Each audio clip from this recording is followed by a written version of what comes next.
It's time to tell you a story, my story, about the Soviet Union from a very specific Generation X point of view, and why it matters. The GI generation may remember fighting the fascists of Europe and Japan during World War II, back when most of us understood that not all Germans were Nazis, but all Nazis are bad. The silent generation is called that because they mostly sat silent through McCarthyism and the witch hunts associated with the Red Scare. Younger members of that generation and early baby boomers may remember fighting in, or protesting, the protracted involvement in Vietnam. For Generation X, all that was stuff that we studied in history classes and textbooks. There were the stories told around the family dinner tables or during outdoor barbecues and game nights. But what we experienced was the end of the Cold War, the dawn of the information age, and the fall of the Soviet Union. An unprecedented percentage of us basked in the glow of Pax Americana. Finally, we had learned the hard lessons of the past, enjoying relative peace and an explosion, in a good way, of middle-class quality of life. Even as we were called on to respond to the terrorist attacks of 9/11, we proceeded with the lessons of history in mind, and we never made those mistakes again. Except, of course, that's bullshit. And if we're going to cut through the Gordian knot that our society is currently tying ourselves into, we need to wake up and remember our past. Welcome to the Inris Files, thoughts on history, pop culture, and the human condition from a very specific Generation X point of view. Words have meaning. Socialism, fascism, communism, capitalism, cronyism, feminism, racism, egalitarianism, bigotry, democracy, republic, elitist, science. These are all words that we abuse in daily language to cover a whole host of meanings, despite the fact that they do have very specific definitions.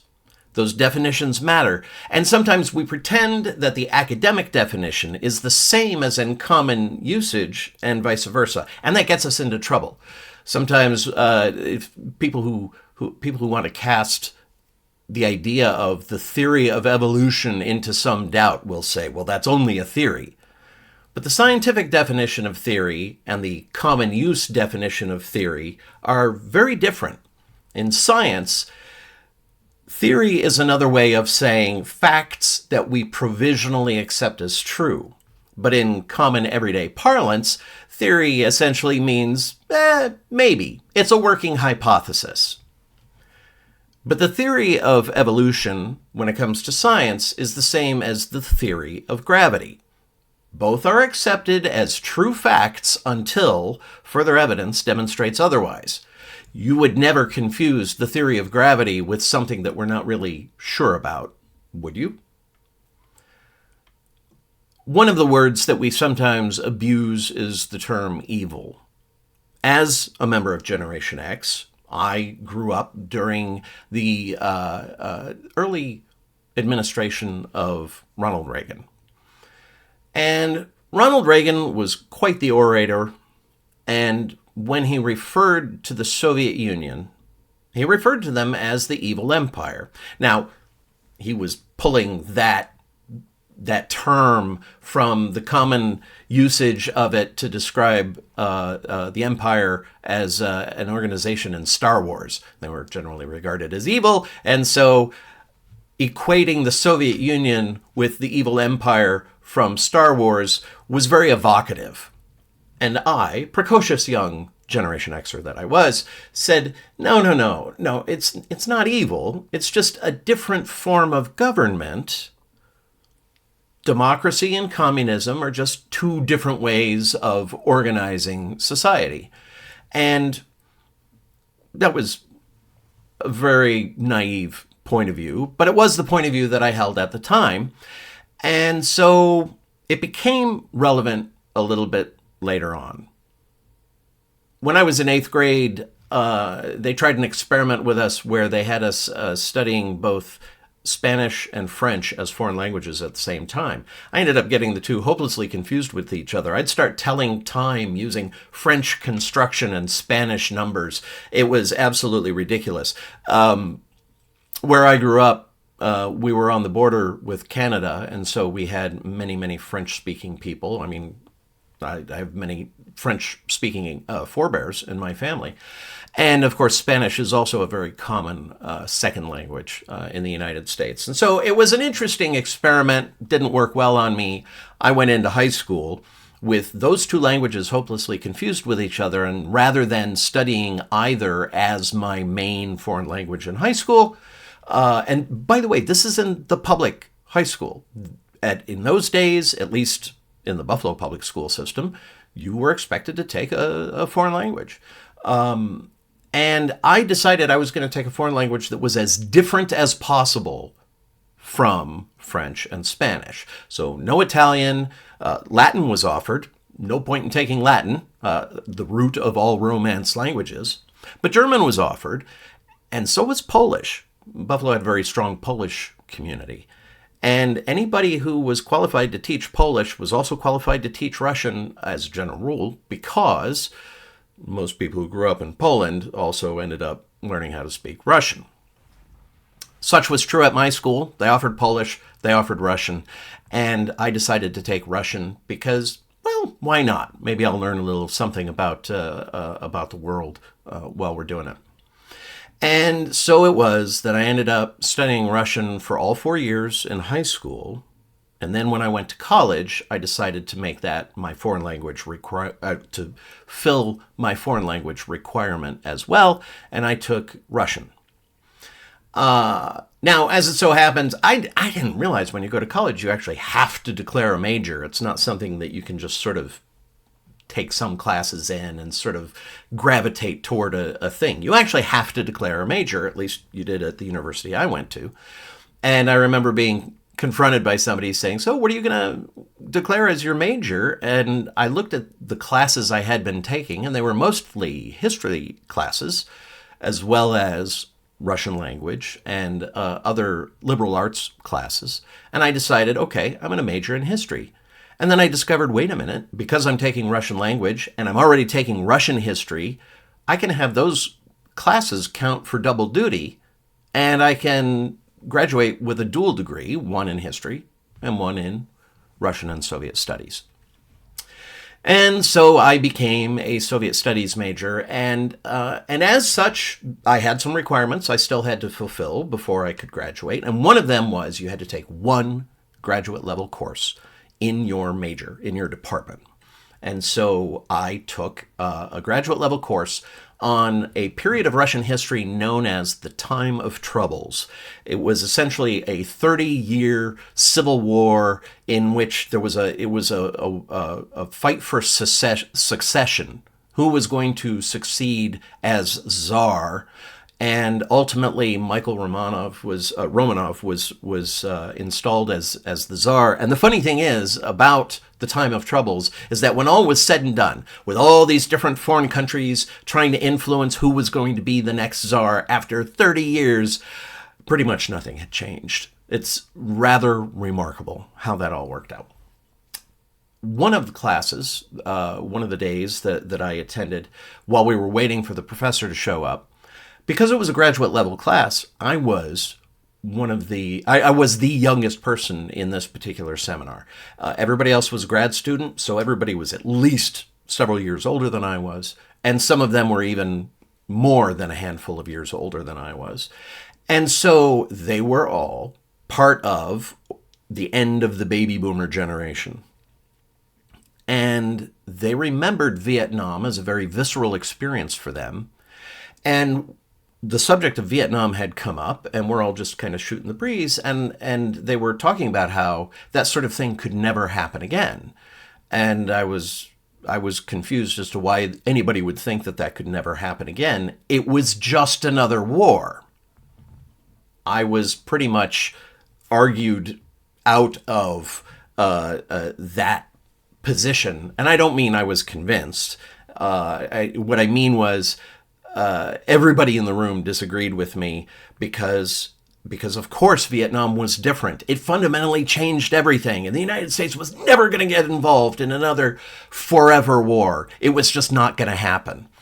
And if you look at the history of the United States, something which was part of my history major was looking at American history, that's a kind of a silly assertion that you're going to have this one war that is going to change all war from that point on. It's as ridiculous as calling the First World War the war to end all wars. Look how that turned out. So I say this all by way of, this was an idea that I had already been toying with while I was in college, and it is something that has stayed with me ever since then. Was Vietnam fundamentally different, or are we doomed to continue repeating the same mistakes of our past? That said, keeping in mind that when I was in high school and President Reagan had referred to the Soviet Union as the evil empire, and I thought he was kind of overstating the case a little bit. As part of my Russian and Soviet Studies major, I was also required to take an economics class. You had to take an economics class, a government class, a history class. You had to take the language. But then you could take a whole bunch in one of those. Obviously, I took a whole bunch of history, but I had to take a Russian economics class, and so I did. When you're looking at the numbers, there's something in economics called the production possibility frontier, the PPF. And I'm not going to go into depth as to what all of that means. And if you're not interested in economics, there's not going to be any math during today's story. But it's all by way of saying you are familiar with the general idea of how supply versus demand affects the pricing of products, how an economy works. If you have an awful lot of supply of something, well, then the price is going to come down. Or if demand is low, the price is going to come down. If demand is high, the price is going to go up. If supply is low, the price is going to go down. You'll sometimes hear people refer to the economic policies during the Reagan administration as supply-side economics. Up until that point, every effort to influence the direction of economic policy had to do with adjusting demand. So if we increase or decrease the demand for a given thing, then that may end up affecting how that thing is produced, and that will move the possibility production, or the production possibility frontier on your graph to determine how productive a society is going to be. That's all the technical hubbub I'm going to go into. During Stalin's rule over the Soviet Union, there was a period of time where the production of food was very, very low. And they had a problem. They did not have enough food to feed all the people. Now, as a general rule, if you are a normal human being and you are told that this is the problem, I would hope your thought would be, in order to address the situation, if you don't have enough food to feed the population, you need to figure out how to get more food. Either how you produce more food, or you acquire food from external sources, you buy it, you conquer it, whatever the case may be. Stalin came up with a different approach. Rather than pursuing getting more food, he pursued reducing the population. It was systemic, it was ruthless, and his government was responsible for the slaughter of anywhere from 20 to 60 million people. That was when the term evil developed a meaning for me.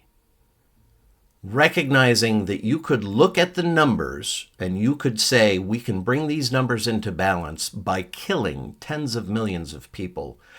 That, for me, highlighted, this is what evil looks like.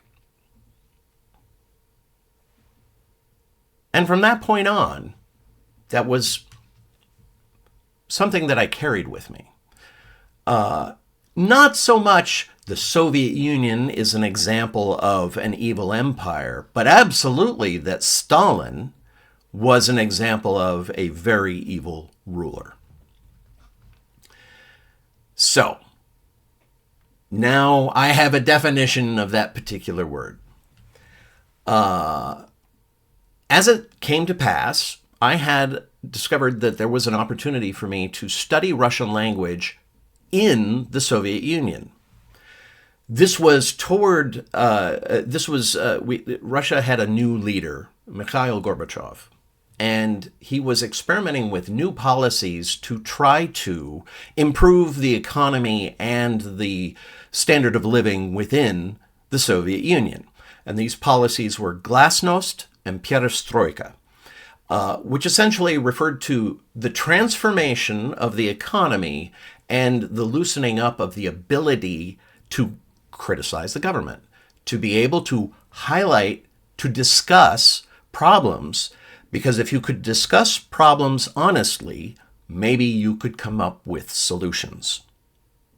It was a unique moment in Soviet history.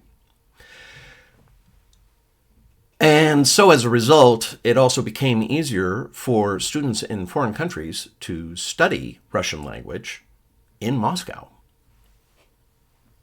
Now it was a study abroad program that you did have to pay for, and I was from a family that didn't have a lot of money just lying around, able to send us off to foreign countries. However, my father, who was a member of that generation that did either fight in or protest the Vietnam War, well, he was actually a veteran.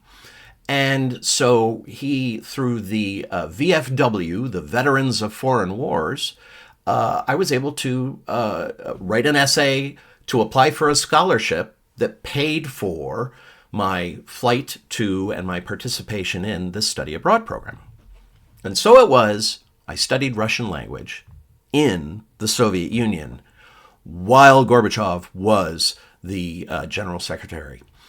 And I have to say, I have tons of stories to tell about the time that I lived there. It was such an eye-opening experience. I became fluent in Russian while I was there, and I felt it like just a little twist of something in my brain that I later recognized. But at the time, it was just like all of a sudden I was actually able to think in Russian, as limited as my vocabulary was. I discovered Russian hospitality is every bit as warm and welcoming and generous as the best hospitality that you will ever encounter here in the United States. It was absolutely amazing to be welcomed as a guest into some of the homes that I had the privilege of visiting while I was in Moscow. And but there were also some other things about living there that I observed that were very different from the way things are here. So, for example, clothing. I, at that time in my life, tended to wear plaid overshirts, much like I am wearing today. And the thing is, most of the people, and which, by the way, meant that I fit right in. It's kind of hilarious how that worked out. Several people did seem to mistake me for locals until they engaged me in conversation for a little while, and even then, I guess my accent was close enough to pass, as long as we didn't get too far into the conversation. But most people's clothing was it was work clothing, like the flannel shirts, but very dull. And that's because their detergents were very harsh, something that was just commonplace. You did not see a lot of people wearing very bright or flashy clothing, which made foreigners typically really stand out. Something else, and I hesitate to bring this up because it opens up a whole other can of worms and a whole other series of conversations for another time. But you did not see a lot of people who appeared to be in their 30s or 40s. Now, they were there. If you walk around any of the major metropolitan areas in the West, United States, England, wherever, Europe, you will see people of all ages and all different walks of life, all different economic strata. Not so much in the Soviet Union in the late 1980s, because what you did see was people up until their younger 20s, and then people who appeared to be in their late 50s and older. It was like that group was missing. And it's not because that group was missing. It was because the aging process, this is what I was told, that people didn't age particularly well at that particular time in that part of the world. Living conditions were harsh, very stressful. Medicine was a thing that they wrestled with very differently from the way we wrestle with it here. And I'm going to give a couple of examples, which again can go into completely different topics from what I want to focus on for this story. But contraception was very hard to come by. So as a result, and it's not like people stop having sex just because society says you shouldn't do that, or society says, well, we're not going to make it easy for you. They still have sex, and then women get pregnant, and then something has to happen. You either have to have kids or you have to not have kids. At this particular time in history in the West, if somebody talked about the abortion rate, they were talking about the number of women who have had an abortion. In the Soviet Union, when you talked about the abortion rate, you were talking about the number of abortions that the average woman had. It's a completely different conception of how medicine is supposed to work. The reason the abortion rate was so high wasn't because they encouraged abortion. It's not because of the legalities. It was because contraception was hard to come by. And when you have harsh working conditions and you have poor treatment when it comes to medicine, I want to bring up one other thing to illustrate how medicine worked there. I remember walking around during the summer and seeing people who had these big red circles on their bodies. When they were swimming in at one of the public parks or whatever, and you would see people who were wearing bathing suits and these big red circles on their skin. And I asked somebody, "What is that?" There is an alternative medicine called cupping, where you take essentially a cup, you heat up the air under that cup, and then you apply it to the skin, and as that air cools, it applies suction, and it pulls the blood to the surface of the skin. This form of alternative medicine, the idea is that cupping will help your body to fight certain ailments that it otherwise would have difficulty fighting. As alternative medicines go, it is nowhere near as effective as real medicine. But real medicine was not as easy to come by because of the nature of how their health system worked in the country at that time.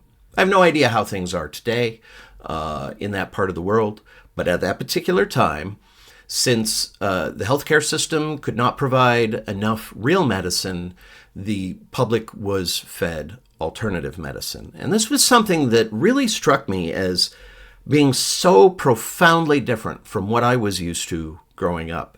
At that time, in the United States, if you had some health concerns, you would go to a doctor. You could see a doctor on the day of, and then, deal with whatever the situation was, and then either pay on the spot or pay a bill later. And I say this, at that age, health insurance was a different beast from the way it is today. The healthcare system was a different beast from the way it is today. HMOs didn't exist at that time in America, and healthcare was what healthcare was. If you needed to see a doctor, you would go see a doctor. So, whereas if you were in the Soviet Union, you had alternative medicine to take care of what the healthcare system couldn't. Obviously, it was the Soviet Union. You didn't have the freedom to criticize the government, although that was starting to loosen up when I was there with Glasnost. People very tentatively started feeling like maybe they could talk about problems. But even then, criticizing the government was something you had to be very careful about. Protest singers in the Soviet Union would be jailed, had been jailed. I had access to, because I was a Westerner, I could go to a Berioska, which was a store where Westerners could go to spend hard Western currency to buy goods. And I could buy goods there that typical Russians were not able to buy at their own stores, like blank cassette tapes. So rather than sell my blue jeans on the gray market, I would buy cassette tapes from the Berioski, and then I would sell them as a way of getting a better conversion rate for my dollars, and also giving the system more blank cassette tapes so that more samizdat, which was essentially subversive information, could be more easily circulated at the time. I realize today that was a very naive approach, but at the time it was what I came up with as a principled way to exchange my dollars for rubles on the gray market. But in the United States, criticizing the government was not a big deal, and you didn't have administration officials saying that it should be illegal for people to criticize the government. And that was something that, until I had spent time in the Soviet Union, I didn't really appreciate was important.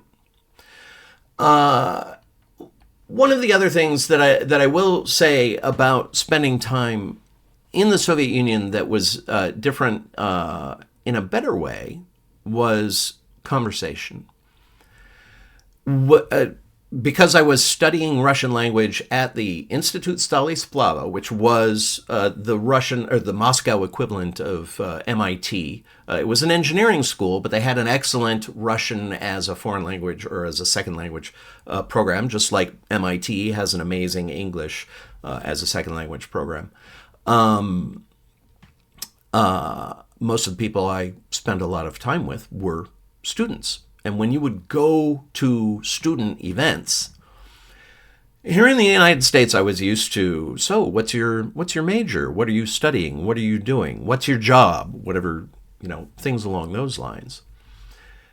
In the Soviet Union, when they realized that you were from the United States, their icebreaker questions were not, oh, what are you studying? It was, so do you think our involvement in Afghanistan is kind of like America's involvement in Vietnam? I kid you not. This was the kind of icebreakers, the kind of conversations that you would have with people you had just met. I really liked that. I very much enjoyed that. I'm sure that surprises you if you've watched more than one video on my channel. However, there was something else there that was different from here that I didn't enjoy as much, and that was learning that, now again, keep in mind, Afghanistan was a thing. Soviet involvement in foreign wars was a thing, and as a result, they had mandatory conscription. And for all that the Soviet Union really did pay a lot of lip service to gender equality, you had women astronauts much earlier there than you had here in the United States, for example. And the same was true in science and in medicine and all kinds of studies there. There were just as many women, and I was at an engineering school, just as many women as there were men, at least as far as I was able to tell. But even so, men, as soon as they turned 18, were subjected to mandatory conscription. They had to serve either 2 years in the Army or 3 years in the Navy.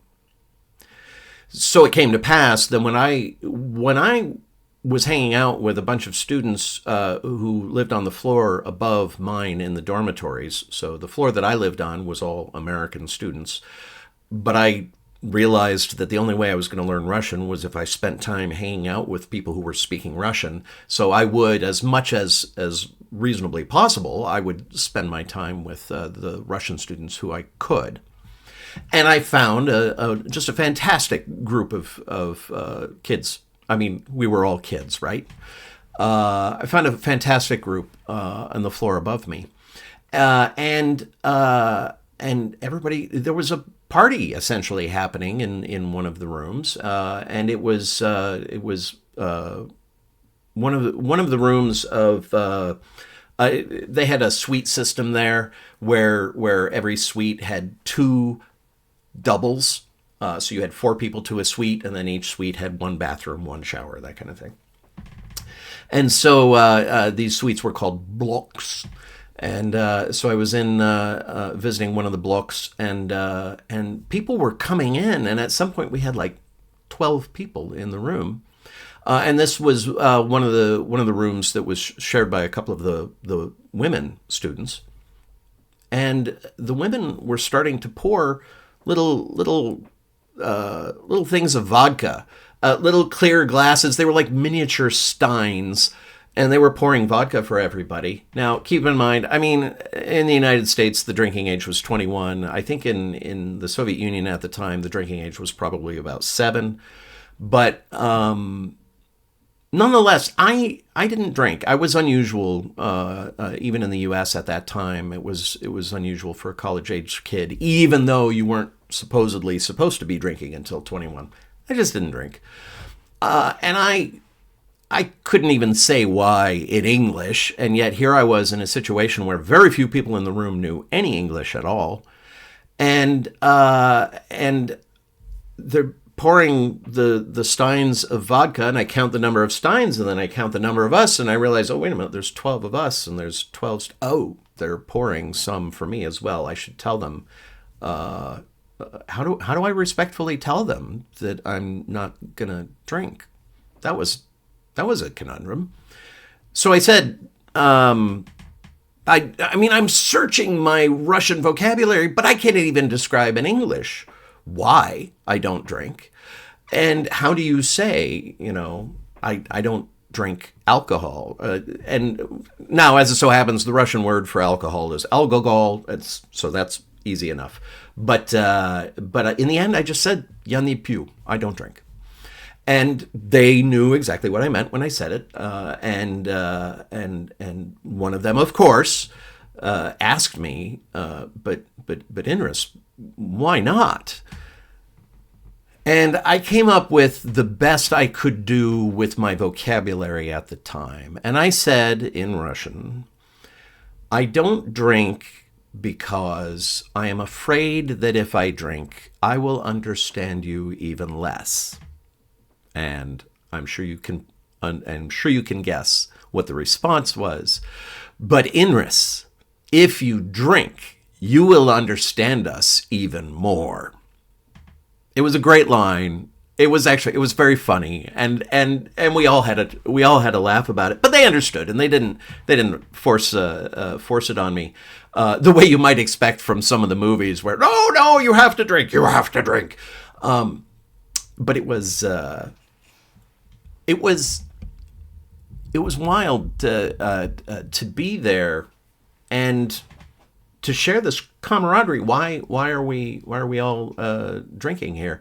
Well, Mikhail is going to be going off to the Navy soon, and because he just turned 18. Ooh, oh my goodness! And so they explained to me how the conscription worked, and essentially you would go to college until you hit 18. Then you would leave for your tour of duty, and then you would come back and you would resume as if nothing had happened. And well, that's a fascinating way to do things. But I will also note, by the way, something I learned later is that actually alcohol consumption does help with learning a foreign language, because it releases some of your inhibitions, and inhibitions, the fear of saying something wrong, is a big part of what slows people down in learning how to speak. Nonetheless, I did not take up drinking just to improve my ability to speak Russian. But here we are. So they had conscription. And while we're there for this particular event, I noticed the passports out. A couple of people had their passports out, and I was like, "Why? Why? What's with the passports? Are you guys going overseas?" No. When the break comes up, we're gonna be heading home. Well, where's home? Well, one lived in Ukraine, one lived in Georgia, one lived in Leningrad or whatever. They needed passports to travel within their own country. Ukraine was part of the Soviet Union at the time. They needed passports to travel within their own country, and that blew my mind. I'm like, I don't need identification to travel in the United States. I can go anywhere in the United States. I can fly, I could take a bus, any mode of transportation. I don't have to show anybody my ID. I am free to travel about the country. And it blew my mind that anybody would be required to show ID just to travel within their own country. One of the other differences between the Soviet Union and the United States was the availability of products, and also how you could buy them. In the Soviet Union, if you wanted to buy something, you would go to a store and you would get into a line to say, this is what I want, and then you would get into another line to pay for it, and then you would get into another line to receive what you had paid for. Grocery stores were a different matter. Grocery stores, you would enter through one door, and then you would exit through another door. But other than that, it was pretty much the same way it works here. You would put your stuff in the basket, you would pay through a cashier line, and then you would leave. Although it was interesting to me that there was an entry door and an exit door. And it's something I've wondered since then, is that just in the inner cities, or was that also something that happened everywhere? Because I've encountered that in Canada. I haven't encountered it here in the US, but I don't know. Is it a common thing or not? I don't know. But scarcity was a thing. You would go to the grocery store on any given day. They may or may not have milk. And if they had milk, the date on the milk might even indicate that the milk was already passing its best by date, as it were. If you could find spices, you would just grab them, even though you didn't necessarily need them right away, because you might not see them again by the time you would need them. The U.S. students on our floor had decided to make a project out of French toast, where we kept looking for the ingredients that we would need to make French toast, and once we had them all accumulated, we just had a big French toast fest, because we had to get cinnamon, we had to get syrup, we had to get eggs, and I mean, bread was plentiful enough. But you couldn't count on getting milk every day. And so anyway, it was a project and a celebration when we were all able to have cinnamon toast. And that shopping experience was something that was unique in my experience in the Soviet Union, that was very different from here in the United States. And then the last thing I want to mention about differences between there and here was when you would travel around the city. Now, Moscow was the capital city. I think it was the capital city. I had also spent some time in Leningrad while I was there. Now that city is known as St. Petersburg. Leningrad, when it was previously St. Petersburg, had been the capital of Russia for a while, but now Moscow was the capital. And Moscow had a lot more in common with New York City and to a lesser extent Washington, D.C. than it has in common with other Russian towns, just like New York City and Washington, D.C. have less in common with surrounding American towns. They have more in common with each other. The big cities have more in common with each other. But one of the things that was fascinating to me about Moscow and Leningrad was the ubiquitous nature of statues of Lenin, Vladimir Lenin, who was one of the founding fathers of the Soviet Union. And I just remember after a particularly rough day and just noticing the abject poverty around me, and even though I grew up in an inner city myself, it was a completely different experience. Looking up at one of these statues and thinking to myself, thinking to the statue, what have you done? Do you see what's happening in front of your statue eyes? This is what you have created. I recently was in Washington, D.C. here in the United States. Now, I am recording this in late May of 2026. So what I'm describing may or may not be the case by the time you see this video, but when you see big, huge banners draped from storied buildings with the scowling image of a politician, as if it's a celebration of that individual, but at the same time, that individual is looking at you in a very scowly manner, you can't help but think about Big Brother. And it was very difficult at that time in Moscow to look at all these statues of Lenin, even when it was a statue of him sort of smiling, kind of benevolent in his own Lenin-y way, of just thinking of Big Brother always looking over you. I graduated with a degree in Russian and Soviet studies and in history just as the Berlin Wall was coming down.